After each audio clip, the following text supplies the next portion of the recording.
It's official. LeBron James is now a Philadelphia 76er. And I don't think we've even started to grasp how much this flips the whole Eastern Conference upside down. Okay, let's dig into this. There are real reasons this move makes sense, but there's one thing that could still wreck the whole plan.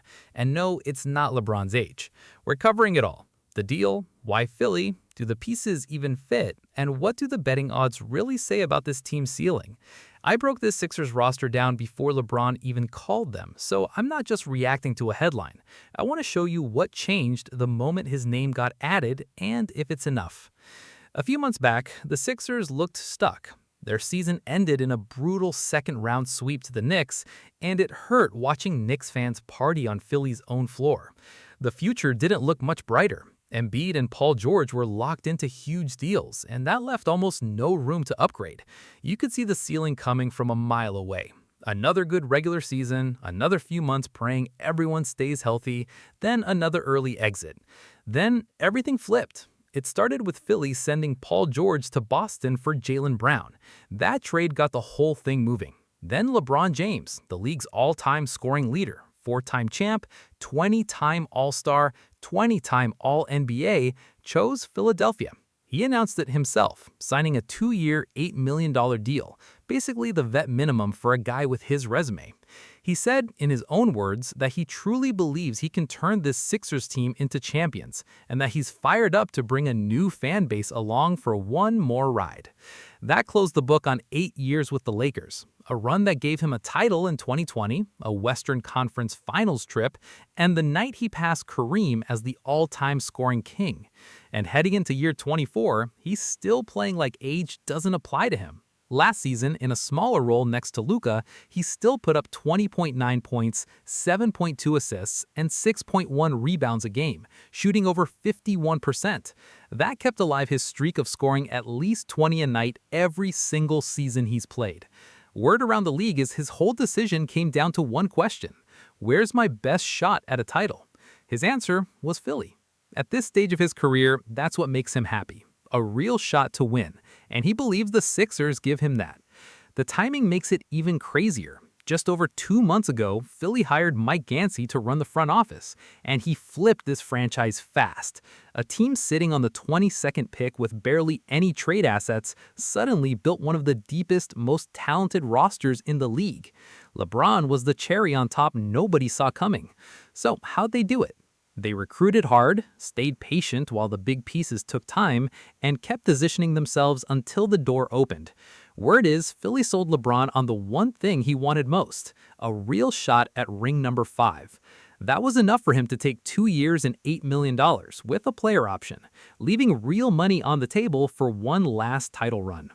On paper, it's easy to see why this works. Maxey, Embiid, Jaylen Brown, VJ Edgecombe, and LeBron, that's one of the scariest offenses in basketball. Everyone brings something different. And just as important, this roster can finally survive stretches without Embiid. They built it step by step. First came quiet, defense-first depth like Dean Wade, barely made a headline. Then the big one, the Jaylen Brown trade, adding another All-NBA level star. They grabbed Anthony Simons for scoring punch, then added KCP on a cheap one-year deal for shooting and defense. That last move flies under the radar, but it matters. KCP already won a ring next to LeBron in the 2020 bubble, and he gives Nick Nurse a reliable 3-and-D wing off the bench. Even before LeBron, this group already looked like one of the East's better teams, but the front office wasn't finished. Word is Embiid, Maxey, and Brown were all on the phones themselves recruiting LeBron. Embiid even promised to show up in the best shape of his career. Once the Brown trade closed, Philly reached out to LeBron's camp, confident they finally had enough.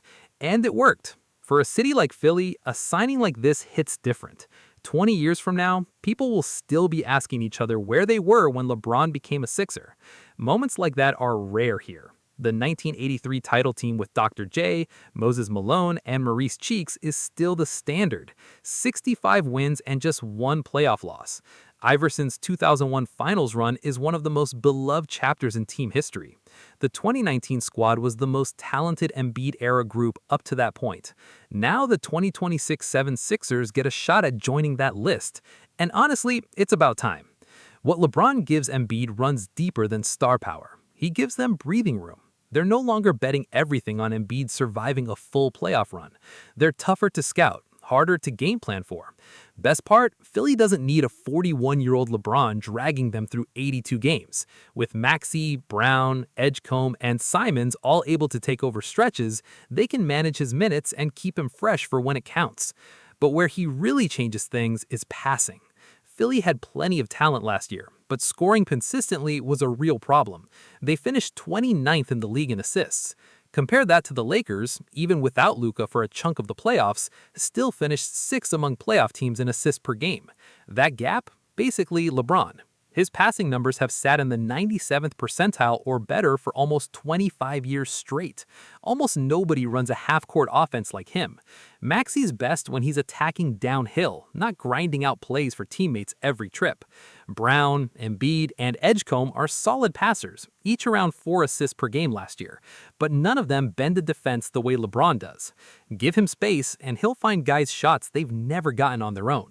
That's exactly what this offense has been missing. Instead of Maxey creating everything, he can just go score. Brown gets cleaner looks. Embiid sees fewer double teams. Everybody eats.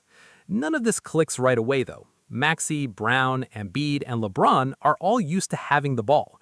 Nick Nurse has tough rotation calls ahead, and somebody's got to sacrifice touches. But if anyone spent a career adjusting his game to fit new teammates, it's LeBron. Few players have reshaped their role this smoothly over 2 decades. The real test isn't in November. It's April, May, maybe June. That's when LeBron flips a switch. He's the only player in history to average at least 23 points, 6 boards, and 7 assists at 35 or older, and he's done it 4 times. Even if the scoring's dipped a little, his grip on a big playoff game is still very real. And make no mistake, the path is brutal. The Knicks are still a powerhouse, and now they're defending champs, the same team that swept Philly last year. Out west, Oklahoma City and San Antonio are legit title threats too if this run goes all the way to June. Nothing here is easy, but the difference is Philly isn't just hoping to sneak into the picture anymore. Nobody's asking him to pull off a miracle like those last Lakers years. He doesn't have to carry the whole engine. He just has to raise the ceiling on a roster that's already stacked. If it all clicks, this could be the scariest team in the East. Give him credit for the choice too, because Philly was the boldest option out there, not just for the title shot, but for the risk that came with it. He's walking into one of sports' toughest fan bases, a city that's waited over 40 decades for a title, a market that picks apart every star who comes through, still haunted by the near misses of Embiid, Iverson, Barkley, and Dr. J. Philly doesn't care about hype. It wants results, and it'll let you know when they don't show up. The easy paths were right there. Cleveland would have reunited him with Donovan Mitchell and Evan Mobley, minutes from Akron.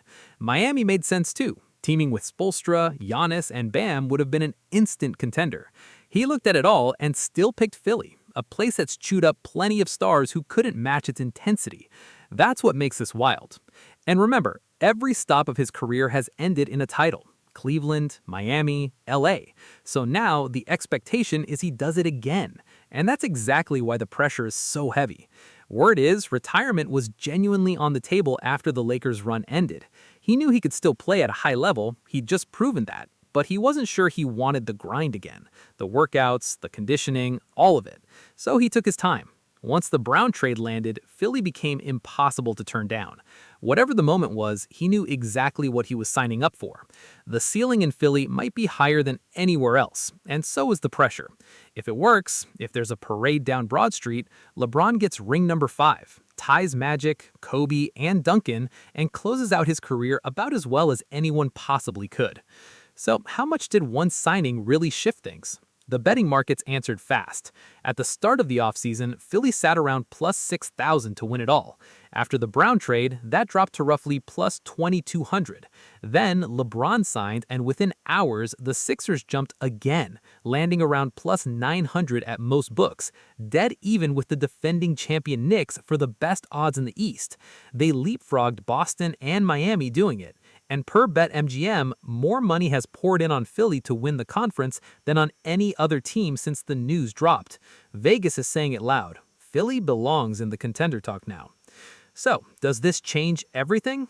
I think it does. Maybe just not for the reason everyone assumes. This roster was already good enough to compete. LeBron is the piece that makes it scary. His playmaking, his leadership, his ability to steady a game late, that gives Philly something the Embiid era has never really had: stability. And if Embiid stays healthy, this goes from contender to the team everyone else in the East has to figure out how to beat. Bigger picture, the Sixers don't have to spend another year praying one guy survives to June. They finally built depth that can take a punch and keep standing, instead of folding the second things go sideways. For a franchise that's lived through every version of heartbreak, that's a real shift. All right, I want to hear from you. Did the Sixers just become favorites in the East, or is there still one flaw that keeps them from winning it all? Drop your take below. If you liked the video, hit like and heart. Subscribe, hit the bell so you don't miss the next one. Thanks for watching. Catch you in the next one.